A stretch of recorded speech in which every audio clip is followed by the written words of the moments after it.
FIFA world cup ఉర్రూతలూగిస్తోంది. అభిమానులకు కావాల్సినంత కిక్కిస్తోంది. World cup ఆతిథ్య దేశం అమెరికా నాకౌట్ లోకి ఎంట్రీ ఇచ్చింది. టోర్నీలో అమెరికా అంచనాలు పెంచేస్తోంది. వరుసగా 2 మ్యాచ్లో విక్టరీ కొట్టింది. ఆస్ట్రేలియాపై అదిరిపోయే విజయం సాధించింది. 2-0తో తిరుగులేని ఆధిపత్యాన్ని అమెరికా ప్రదర్శించింది. కెమెరాన్ బర్గెస్ 11వ నిమిషంలో గోల్ కొట్టాడు. 43వ నిమిషంలో అలెక్స్ ఫ్రీమన్ మరో గోల్ సాధించాడు. అమెరికాకు ఆస్ట్రేలియా గట్టిపోటీ ఇవ్వలేకపోయింది. గ్రూప్ డిలో ఆతిథ్య దేశం అగ్రస్థానంలో కొనసాగుతోంది. గ్రూప్ సిలో బ్రెజిల్ కూడా తగ్గేదే లేదంటోంది. తొలి మ్యాచ్ ను డ్రా చేసుకున్న బ్రెజిల్ 2 మ్యాచ్ లో మాత్రం విజయం సాధించింది. నెయ్మర్ లేకపోయినా కీలక మ్యాచ్ లో రఫ్ఫాడించింది. హైతీపై తీన్మార్ ఆడేసింది. 3-0తో విక్టరీ కొట్టింది. బ్రెజిల్ చేతిలో ఓటమితో వరల్డ్ కప్ నుంచి హైతీ నిష్క్రమించింది. గ్రూప్ సిలో బ్రెజిల్ అగ్రస్థానంలో కొనసాగుతోంది. గ్రూప్ సిలో మొరాకో కూడా అదరకొట్టింది. బ్రెజిల్ తో మ్యాచ్ ను డ్రా చేసుకున్న మొరాకో 2వ మ్యాచ్ లో స్కాట్లాండ్ పై సత్తా చాటింది. 1-0తో విజయం సాధించింది. నాకౌట్ రేస్ లో నిలిచింది. 71వ విక్టరీ కొట్టింది. ఆడిన 2 మ్యాచ్ల్లోనూ ఓడిన తుర్కీయే టోర్నీ నుంచి నిష్క్రమించింది.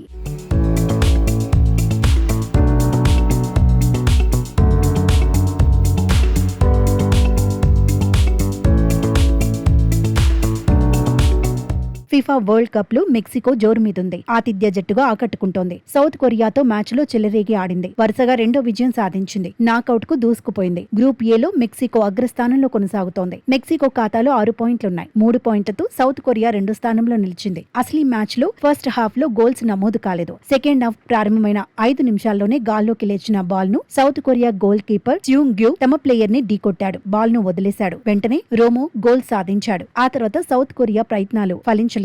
గ్రూప్ బి లో కెనడా తొలి విజయం సాధించింది. జొనాథన్ డేవిడ్ హ్యాట్రిక్ గోల్స్ కొట్టాడు. ఖతార్ పై 6-0తో కెనడా విజయం సాధించింది. గ్రూప్ బి లో బోస్నియా హెర్జెగోవినాపై స్విట్జర్లాండ్ 4-1తో గెలిచింది.